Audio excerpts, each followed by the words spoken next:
En tant que chevalier d'or, Asclépios maîtrise le septième sens et se bat à la vitesse de la lumière.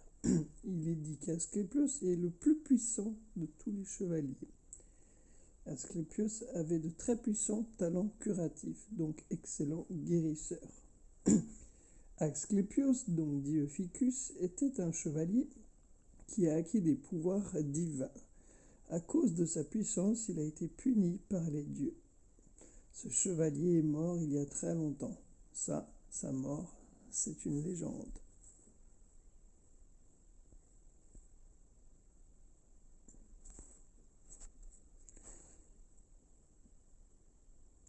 Le personnage d'Asclépios est tout simplement basé sur le dieu de la médecine qu'on retrouve chez les Égyptiens, les Incas, les Sumériens, partout aux quatre coins du globe.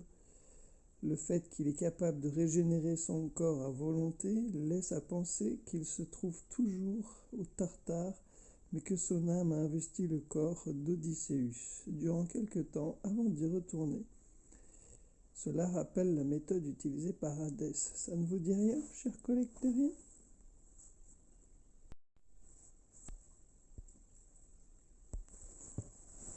Alors, qui est le serpentaire ? Du coup, le serpentaire a deux significations principales et bien distinctes. L'une est l'ordre des sciences naturelles et la deuxième est l'ordre de l'astronomie. Mais il y a à regarder plus près si nous allons trouver des passerelles. Autrement, serpentaire est le nom donné à Ficus, que vous connaissez, Asclépios, bien sûr, dieu de la guérison, de la médecine. Bon, c'est aussi un oiseau au jour d'aujourd'hui, je pense que vous connaissez, c'est une sorte d'aigle avec des grandes pattes croisées un peu avec... Enfin bref, t'as compris.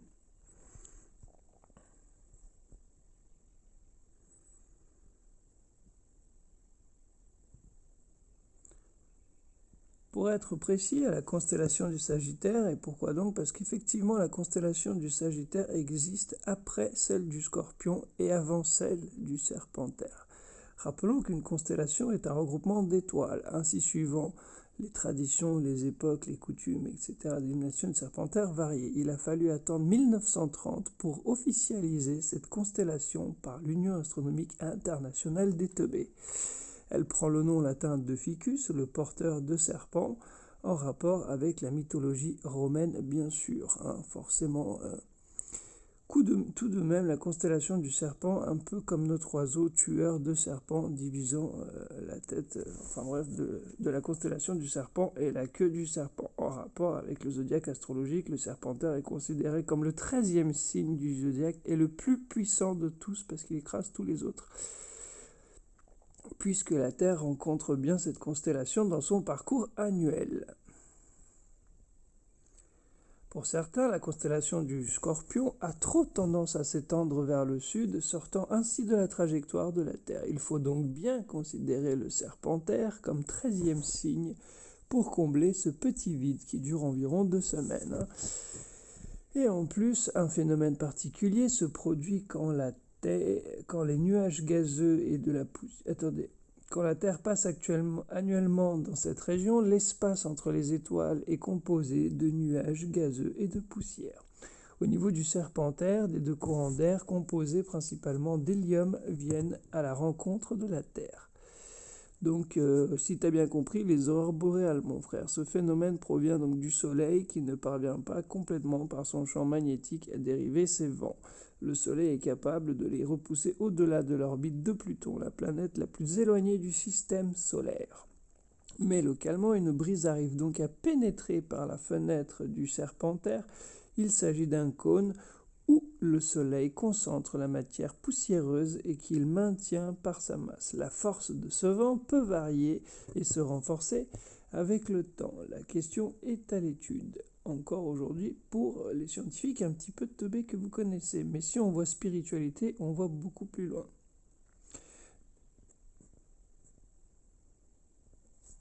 Le signe du Serpentaire, on va directement à la légende d'Asclépios, donc dieu grec, qui était le fils de je sais plus qui.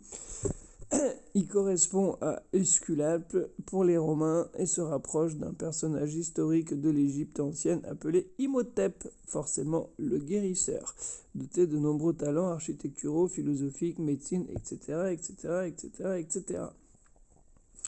Donc selon la mythologie, Asclépios est le fils d'Apollon, dieu de la poésie, de la musique, de la divination. Son père a représenté l'esprit grec doué de raison. Cela ne l'a pas empêché de faire une crise de jalousie à son épouse, Coronis. Enceinte d'Asclépios, elle est assassinée pour avoir trompé Apollon avec un mortel. Ainsi, Asclépios n'a jamais connu sa mère et fut malgré tout sauvé et élevé par son papa. Il est d'abord confié à une nourrice, puis Apollon amène son fils à l'école du centaure Chiron, le plus grand pédagogue de la Grèce. Celui-ci l'initie à l'art de l'incantation magique, de la connaissance des filtres, aux vertus thérapeutiques des plantes sauvages, des drogues et à la chirurgie qui redresse les membres tordus. Asclépios excelle dans ces domaines. Athéna, déesse de la guerre, lui donne alors 2 fioles contenant du sang de Gorgone, monstre féminin abattu par Persée, je pense que vous connaissez. L'une de ces fioles permet de tuer et l'autre permet de ressusciter les morts. Asclépios se sert à plusieurs reprises de la 2e fiole. Non plaint de son frère que l'ordre du monde risquait d'être changé, et ce dernier foudroie Asclépios pour avoir osé se considérer à l'égal des dieux. Donc je vous rappelle que Dieu c'est Enki, d'accord? Dieu Anunnaki, fils de pute corrompu, c'est à cause de lui que les gens sont complètement teubés sur la planète, hein, d'accord? En réalité, c'est l'orgueil qui foudroie Asclépios pour avoir osé. Attendez, en réalité, c'est l'orgueil d'un homme qui a commis un sacrilège, qui s'accaparant du droit de vie et de mort sur ses semblables. Non, il était juste empathique, c'était quelqu'un de très bon. La punition des dieux sert à montrer qu'il ne faut pas dépasser certaines limites. Oui, bah oui, bien sûr, c'est pour ça que lui, il les a franchis, tous les fils rouges. Il a ken tout le monde, viol, pédophilie, enfin bref, renseigne-toi un petit peu sur l'histoire. L'homme ne peut pas tout maîtriser, ce qui est vrai. Toutefois, la ferveur pour ce héros est restée intacte. Il est honoré partout en Grèce, chez les Égyptiens, chez les Mayas, partout en fait, hein, tout simplement. Alors que Zeus rappelle à Asclépios à la vie sous la forme d'un serpent, réalisant ainsi la prophétie de la fille de Chiron qui avait prédit qu'Asclépios deviendrait un dieu immortel, un dieu à part entière, un dieu entièrement bienfaisant, guérisseur des maladies et des hommes, et en soulageant leurs souffrances. Il réapparaît donc à chaque nuit sous la forme de la constellation de Ficus, le porteur du serpent. Asclépios est considéré comme un dieu des plus populaires. Forcément, c'est le plus puissant de tous. Selon plusieurs historiens, Asclépios a pu être un humain connu pour ses connaissances. C'est un petit peu le cas, sauf qu'il a été créé de façon... Enfin bon, je pense que vous avez un petit peu compris les loulous, hein. Et sa bonté qui fut divinité par la suite, épousée et pionnée, dont il a eu 4 filles, Panacée, donc la guérison universelle, Hygiée, la santé, Isao, la guérisseuse, et Acessos, le médicament. Et 2 fils, donc Podalyre, Macon, ceux-ci sont illustrés comme des médecins dans l'armée grecque pendant la guerre des Troies. Donc c'est un petit peu des pharmaciens, on va dire, hein. Les descendants d'Asclépios, donc les Asclépiades, ont formé une confrérie avec des rites secrets. Hippocrate, par exemple, que vous connaissez, le grand médecin de l'Antiquité, serait l'un des descendants directs. C'est pas serait, c'est le cas. Est-ce qu'on continue ou pas? La tribu Asclépios, ou Esculape pour les Romains, et le caducée, donc le signe que tu vois par exemple sur toutes les pharmacies aux 4 coins du monde, d'accord? Il en est par conséquent la représentation du signe du zodiaque et renvoie à la médecine. C'est exactement ce que je viens de dire. Il est constitué d'un bâton symbolisant donc un tronc d'arbre. Donc cet arbre, c'est forcément la force de la vie, hein, si vous n'êtes pas teubé, notre force physique, hein, et autour duquel s'enroule un serpent, hein, tout simplement, épousant la forme du bâton ainsi que son venin qui se transforme en remède. Le mal est contrôlé car le caducée prend la forme harmonieuse et équilibrée de la santé. La santé tient justement à cet équilibre et à la force pervertie du serpent apportant la guérison. Le corps et aussi l'âme sont en bonne santé. Le caducée représente alors notre équilibre Psychomatique, la force de l'esprit qui ne se retourne pas contre son corps. Ben non, je vous le dis depuis le début, les deux ne doivent faire qu'un. Donc, ce signe, comment ça se passe? Donc, de nos jours, être du signe de Serpentaire, cela concerne les personnes nées entre le 29 novembre et le 17 décembre. Vous voyez, je vous ai dit, c'est environ 2 semaines. Mais ces dates vont à l'encontre de la première constitution d'anciens astrologues. Certains natifs du signe de Scorpion, nés vers mi-novembre, ne correspondent pas au caractère habituel du Scorpion. De son vivant, Jean Rinac, astrologue français, s'est distingué de ses confrères en utilisant le Serpentaire dans ses horoscopes à la radio. Ce qui est bien, ça change un petit peu. Mais bon, les horoscopes, on s'en bat un peu les couilles, hein, c'est un peu bidon. Il prenait en considération ce signe pour la personne née du 12 au 22 novembre. Le procédé était contestable puisqu'il s'appuyait sur les signes du zodiaque de la constellation. Oui, mais en réalité, c'est bien du 29 novembre au 17 décembre, ou à la limite du 27 décembre au... Non, mais c'est bien ça. Enfin, c'est du 29 au 17 décembre, du 29 novembre au 17 décembre. Bon, allez. Le caractère d'Asclepios du Serpentaire, et les gens qui sont Serpentaires, je pense que vous allez vous reconnaître si vous tombez sur cette vidéo. Le Serpentaire cherche l'harmonie, la paix et la sagesse. C'est marrant, c'est un petit peu le message que je fais passer depuis que j'ai créé cette chaîne. Il est précis dans ses idées et dans ses gestes. Il peut endosser le rôle de justicier du fait de sa fierté, allant jusqu'à l'arrogance parfois. Il a de l'autorité, mais aime peu commander, ce qui est tout à fait vrai. Très humain, il adore communiquer avec autrui, transmettre ce qu'il sait, apprendre de ce qu'il ignore. Oh, bah tiens.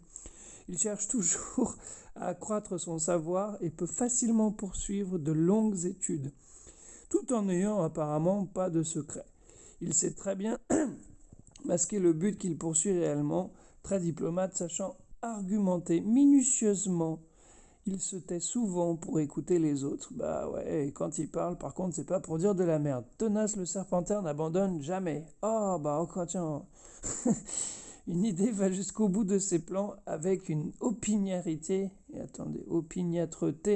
insalable, en sachant attendre le moment propice pour agir, et ce, avec une patience infinie. Il estime souvent avoir le temps comme allié. Le temps n'existe pas.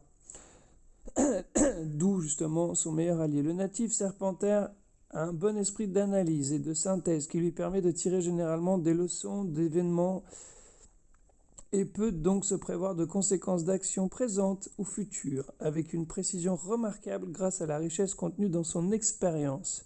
De plus, il sera aidé par son grand sens critique si celui-ci est correctement mis en perspective, donc s'il ne fait qu'un avec tout ce qui l'entoure, forcément. Positif et réaliste, c'est un solidaire dans la réflexion et le travail. Le natif Serpentaire estime que l'homme doit progresser par lui-même.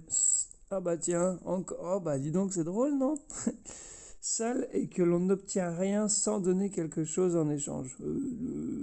Ça, c'est un petit peu faux. D'où son principe de ne jamais fournir la solution toute faite. Ah oui, d'accord, là je suis tout à fait d'accord.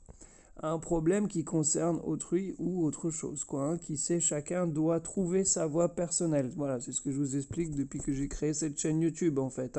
Adaptée à son tempérament particulier, fortement influencé par son intelligence logistique et intuitive, parce qu'il est connecté à lui et son environnement, lui permet d'étudier les problèmes compliqués, ardus, et de les résoudre ensuite avec une subtilité sans nom, dans le calme et la solitude. Bien que de nature intuitive et poétique, il aurait également des aptitudes pour les domaines très concrets tels que la comptabilité et les finances. Le Serpentaire est orienté vers la médecine et la guérison naturelle. C'est exactement ce que je fais.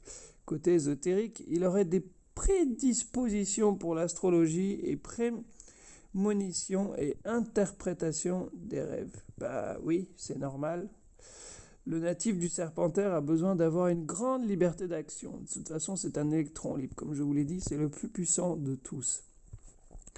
Adorant les voyages, changer de peau, oh bah tiens, avoir des personnalités multiples, oh bah dis donc, il se déroute souvent des autres. Oui, de toute façon, ils sont très souvent solitaires. En réalité, il est peu compliqué et sait parfaitement se reconnaître ou se retrouver dans les divers visages qu'il offre aux gens suivant ses aptitudes à les comprendre. C'est pour ça que, justement, je vous explique que je suis un caméléon sur cette planète. De toute façon, je suis un émissaire, un messager. Gardant toujours ses arguments principaux en réserve, toujours. Il ne s'en sert qu'en dernier ressort pour convaincre, exactement. Préférant contourner les obstacles que les affronter de face, il progresse toujours plus ou moins vite, mais sans arrêt notable, en perpétuelle évolution. Il possède de même un sens de l'humour souvent orienté vers les sarcasmes. Bah, vaut mieux, parce que si t'as pas d'humour, frérot, c'est que t'es mort en fait, tu vois. Refusant les liens alinéants, il préfère les liaisons temporaires dans de nombreux domaines. Oui, c'est pas faux, de l'existence, c'est pas faux du tout. Il est opposé à toute forme de contrainte, d'oppression, ayant les ressources pour se dégager des mailles du filet dans lesquelles on cherche parfois à le retenir. Et bah oui, je vous l'ai dit, c'est un électron libre. Certaines personnes peuvent se déclarer amis du serpentaire, mais ceux-ci percevront souvent cette amitié comme une relation superficielle. Oui, tout à fait.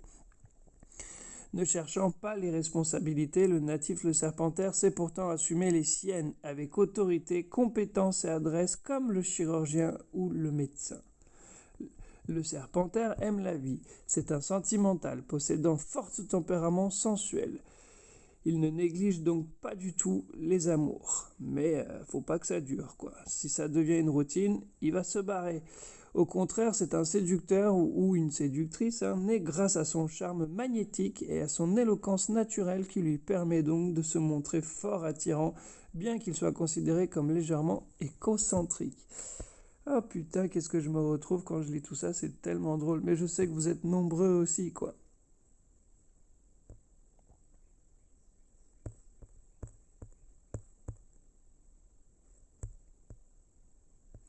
Mais il y a tellement de choses à dire là-dessus. Vraiment, il y a beaucoup de choses, quoi.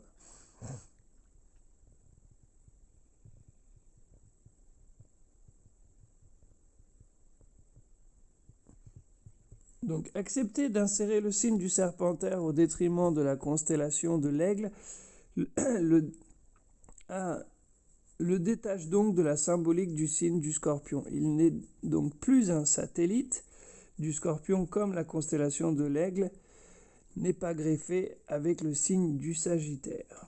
Cette notion est importante car il faut comprendre que chaque signe accueille une planète, contient une polarité masculine ou féminine et représente un des 4 éléments. Comment classer le serpentaire? On classe en fait un travail astrologique, la Grèce, blablabla, intitulé à partir de 4 humeurs. Bilieux, nerveux, lymphatique et sanguin. D'autres sciences humaines se servent de ces bases alors que pour tout gâcher, son prétexte d'être confronté à l'astronomie. En fait, il est les 4 à la fois. Donc toute la description du signe du serpentaire comme celle donnée le plus haut n'a aucun fondement concret. Elle s'inspire uniquement de la symbolique et de la légende. Bah oui, parce que je vous l'ai dit que l'histoire, on la raconte, puis l'histoire devient une légende, puis la légende devient un mythe, et la boucle est bouclée, et on recommence à zéro. D'autres astrologues modernes sont même allés plus loin. Le zodiaque en avant de tous les résultats rapporte entre la longueur du jour et de la nuit dans la journée. Autrement dit, le signe du cancer est le secteur zodiacal où les jours commencent à raccourcir. On a donc choisi cet animal dans l'Antiquité parce que celui-ci marche à reculons. On revient vers l'égalité entre les jours et la nuit, d'où le signe de la balance. Enfin, on se dirige vers le solstice d'hiver avec le signe du Capricorne, signe d'ascension qui est en rapport avec le symbole de la montagne à gravir. Alors pourquoi ne pas changer une équipe qui gagne ?